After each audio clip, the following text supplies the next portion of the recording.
SANS is in Super Smash Bros. Ultimate, but there might be more indie content coming.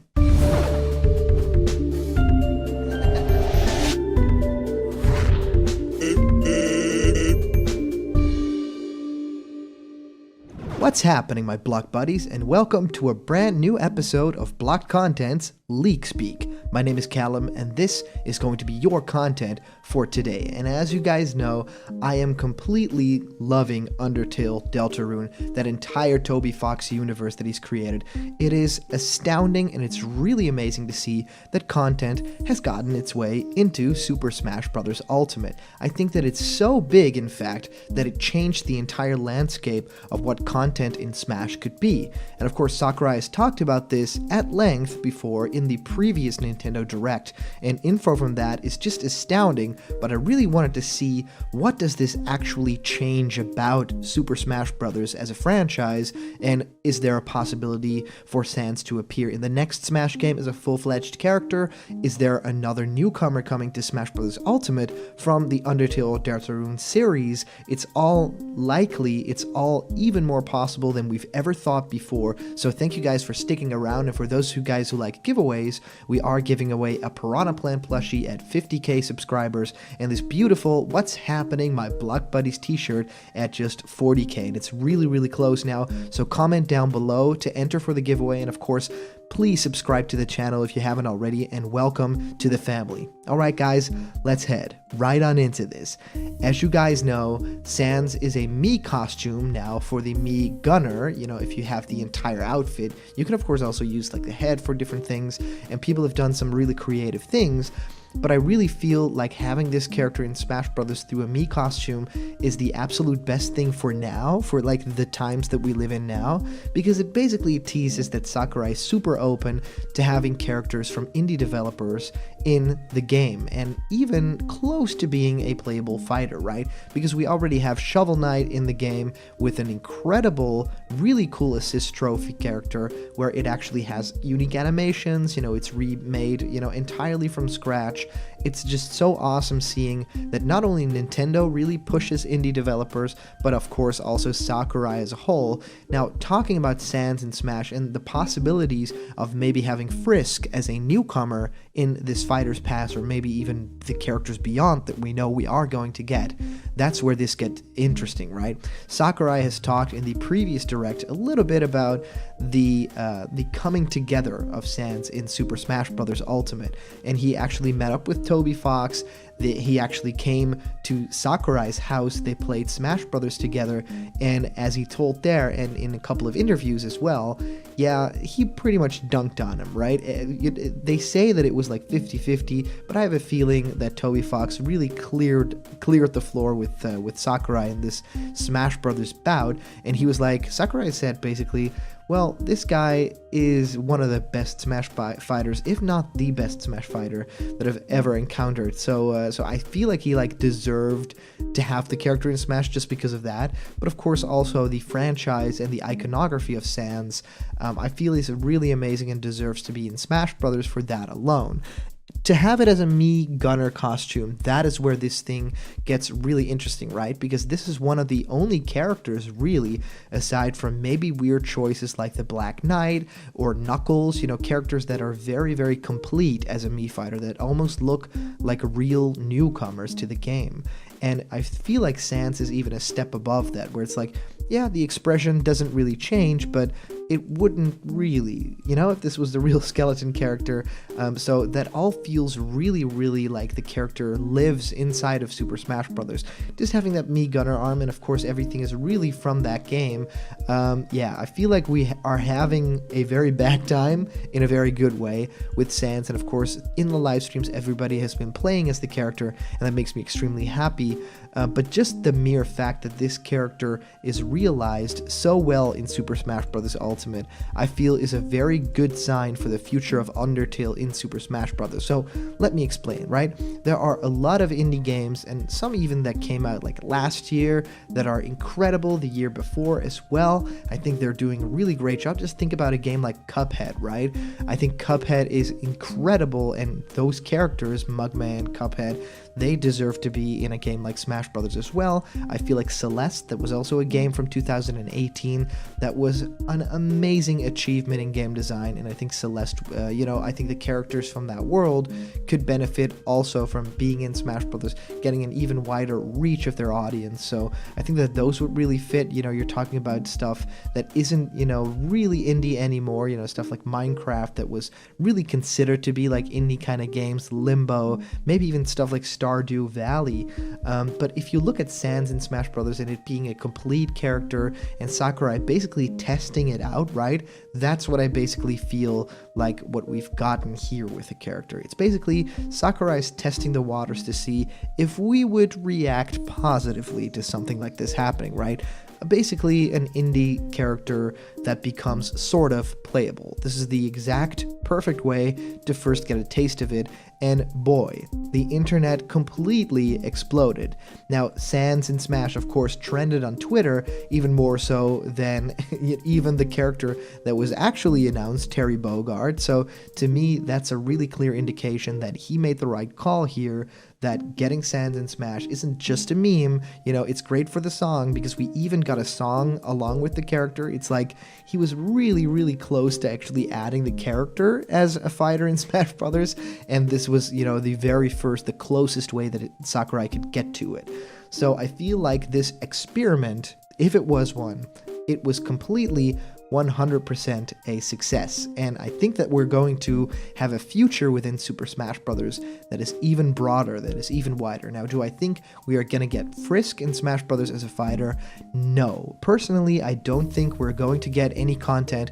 I don't think we're going to get content from indie games, so I don't think for this Ultimate character pack, I don't think we're going to get Shantae or any other characters that are kind of in that realm.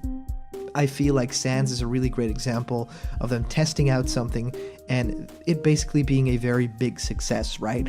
And that, I think, empowers the next Smash game, where they'll be like, well, we have Nintendo fighters as a thing, now we have all these third-party characters as a thing, and maybe the third echelon of that whole thing will be we're also bringing in playable characters from indie developers, right? So it won't just be a Shovel Knight, amiibo or an assist fighter. It won't just be a Sans Mii costume, but we're actually going to go the way of having these indie developed characters from people that grew up with Nintendo and really were fans of Nintendo, and it inspired them to create original IP to have those characters in Smash Brothers. I think we're going to be seeing a lot more of that in the future because, as I said, this experiment was basically a huge success. So you could, talk about all the theories you want, Super Meat Boy in Smash Brothers, even characters from Spelunky. I think that in terms of Undertale, there's a lot more you could do there. Just looking at Deltarune, the entire world they've created, maybe Frisk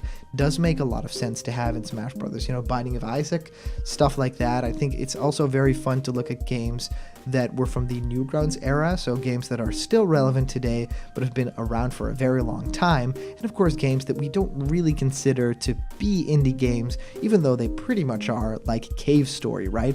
There's so much here, there's so much potential within these huge franchises, and that actually makes me scratch my head a little bit for Minecraft Steve as well, because I think the closer we're going to get to those characters being playable, I think Steve is, of course, in a whole different realm, because Minecraft is one of the biggest franchises ever, so that character already has a lot of chances in Smash Brothers, but now with this news happening, I could definitely see him.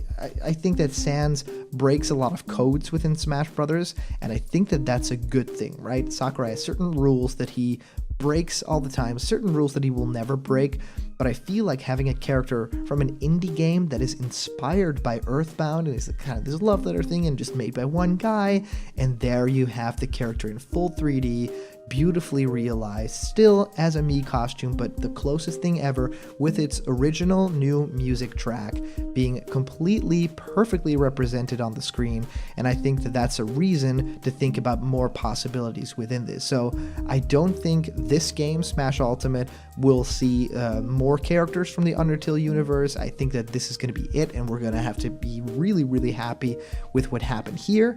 But I also think that there's a huge chance that going forward, we're going to be seeing much more of this. And maybe there are already third-party, indie developers in line right now to have their character become a Mii costume. So, maybe if anything else, we might be seeing a Cuphead Mii costume. I think that would fit very well with maybe the Mii gunner as well, because the character, of course, very famously uses the pointed finger as a gun. And I think that there are also other possibilities from the game Celeste. I think that there are possibilities from Hotline Miami, even though Shigeru Miyamoto doesn't really love that game. And I even think that Braid, as sort of an indie game, sort of the father of indie games back on the Xbox, reversing time and stuff like that. I think that there are so many great mechanics, because indie games, when it comes down to it, are all about great, unique mechanics, right? Ways that you play a game that you can't really see from AAA developers, because they're just so out there, so crazy, and that's why these developers test them out. So to me, that is incredible. That is amazing. And I think we're going to be really happy with what the future brings. Anyways, I'd love to hear what you guys think of SANS in Smash. Are you enjoying the character, playing as him? I can see a lot of you guys in the live streams playing as the character. If you comment down below, that could actually be featured in our next video. And today's comment question is, do you want more Undertale in your Smash Brothers? Anyways, our previous comment question comes from Emilio Espinoza, saying, I prefer no new Smash games come out. I prefer a Smash Ultimate port to the next system, and then just add new DLC fighters, which would probably be much better for everyone. That way fans don't get their characters cut, and the game making process would be easier for the creators. Now, I have to partially agree with this comment. I think that it's a really great thing to think about Super Smash Bros. Ultimate evolving, right? Have it be the same game that we love right now, but to have new stages added, to have new characters added, to have the longevity of this game just become even broader and even bigger. But the game designer, the creator inside of me, has a whole different world in mind. And I think that if we shut ourselves off from change, from something big, from, even scaling back in certain areas, I think that that'll be a future where things can pretty much stay the same, which probably wouldn't be the best choice. I think that what would be the best for the Smash Brothers franchise, and this is going to be a little bit controversial, but I think that Sakurai could maybe take a little bit of a backseat, be more of an overseer. I think that he's definitely deserved it. I think that he maybe even wants to work on different kind of properties right now, even though he is a big sell within Nintendo. But I think, let another director come in with another vision for the series, have Sakurai be there for, the support that it needs, for the tone and everything like that. But I really feel like Smash Brothers needs an evolution in the terms that Zelda got an evolution in Breath of the Wild, Mario got an evolution in Super Mario Odyssey. A lot of these games have a big moment where they evolve. I think that from Smash 64 to Melee was definitely that evolution, but it never really materialized quite like that again. And of course, a lot of you guys in the channel know my idea is to bring Smash Brothers in sort of a 3D realm, especially for a single player mode, and maybe even when you encounter characters, it switches to a side view. There's a lot of ways that you can even change the normal gameplay that we have now to maybe add new attacks, to maybe add new ways of playing the game, to maybe even revamp every single character's movesets. So what if Mario would have a completely different moveset from all more recent games, right? Have movesets that take a little bit from 3D World, that they take a little bit from Super Mario Galaxy, from Odyssey, with Cappy in there and everything. I think that if you look at characters that we've been playing with the same movesets for all these years and all these games, through Melee, Brawl, through Smash for Wii U, through Ultimate, and if you really look at them in the modern light and say, what does the character do now? What do they represent now? Then I think we're going to get some really interesting results. And that, I think, is going to make a new developer, a new director, very antsy, very excited for this. So to me, I'm in the middle of this. I would love Smash Ultimate to live on forever because it's the perfect Smash game as we know it now. It has the most amazing characters, the most amazing roster, a lackluster single player mode, but that aside, I think it's really incredible. But I also really want creatively the franchise to evolve in ways that I don't expect, in ways that will make me say, wow, they're doing this with Smash Brothers now? Really? That's crazy. Like, that was my reaction when I saw Mario running through New Donk City, when I saw Mario transforming into different enemies. That didn't happen in Super Mario 64. That's, what my reaction was when I saw Link gliding through an open world and solving these tiny little shrines instead of these huge temples and cooking food and stuff like that. It was like, what is this world, and will this even feel like Zelda? And it totally did, and it's now pretty much the blueprint that we want to use for future games.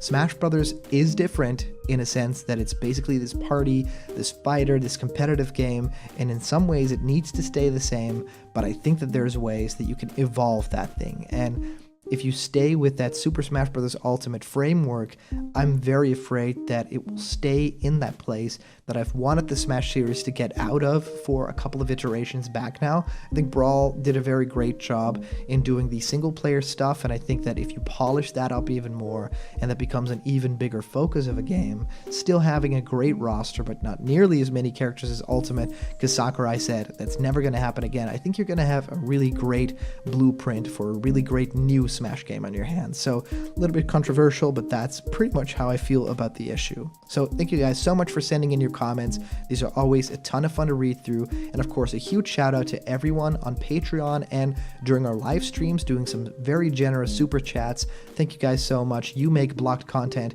absolutely possible. So if you want to have yourself created as a blocked content character, or maybe you want to even pitch a video idea and have it made on the channel, just go to patreon.com/blockedcontent, because you can have it happen there. There's a bunch of incredible rewards there, and they're waiting for you. And remember, if you're not yet a subscriber to Blocked Content, it's very easy. Click the subscribe button right now and that little bell next to it, ring it for notifications. So every time we make a new video, you get it right there on the screen and you get to listen to my voice, watch the videos, and there's a lot of awesome animation content coming. For all of you banjo lovers, you guys are going to have a good time. Anyway, it will be delivered to you daily. Thank you guys so much for watching, and I'll just see you around the corner where there's always more Blocked Content. See ya.